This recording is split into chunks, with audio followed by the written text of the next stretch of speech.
बेटा, कभी सोचा है कि अगर अल्लाह किसी इंसान को फौरन पकड़ ले तो क्या होगा?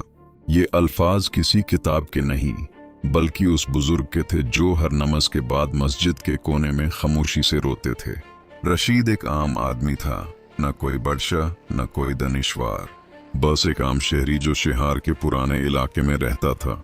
लोग उस समझदार कहते, कुछ चलक कुछ, दिल ही दिल में फायदा सोचने वाला।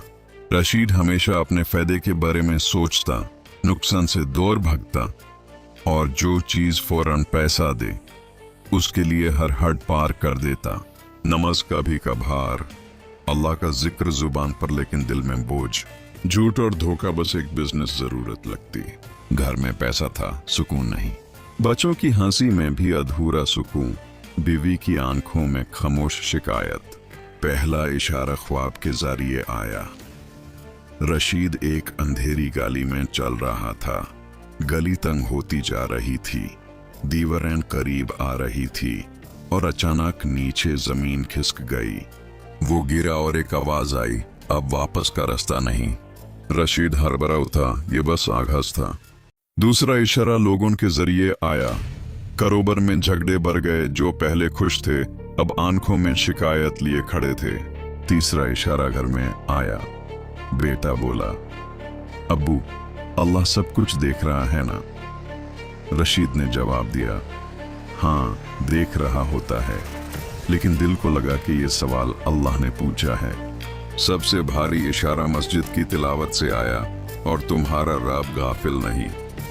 रशीद के कदम रुक गए।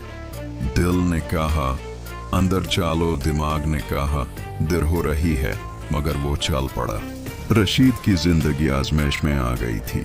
शुरू में मामूल के झूठ और धोखा, अब हकीकी खतरा।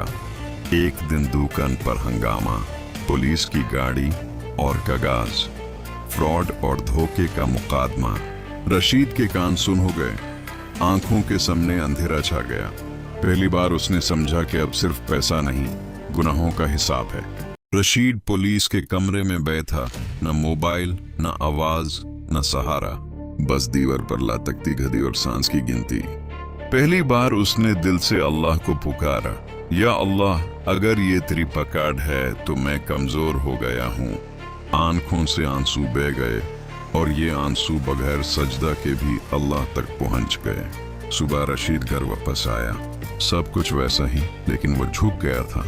लोगों से मिला, हक वापस किया, माफी मांगी, और जहन माफी न मिली, खामोशी से सिर झुका लिया। ये रशीद जब भी नमाज पढ़ता दिल हल्का हो जाता था, और कुरान सुनते वक्त आंखें भर आती थीं। कुछ महीने बाद मुकदमा खत्म हुआ, सजा हुई, नुकसान हुआ, लेकिन रशीद के चेहरे पर खौफ नहीं था।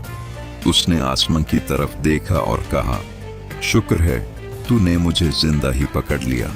अब रशीद जब नमाज करता दिल हल्का होता, कुरान सुनते वक्त आंखें भर आती हैं। मजबूर को देखकर अपना पुराना चेहरा याद आता। हो सकता है रशीद की कहानी यहीं खत्म हो, मगर हमारी कहानी अभी जारी है।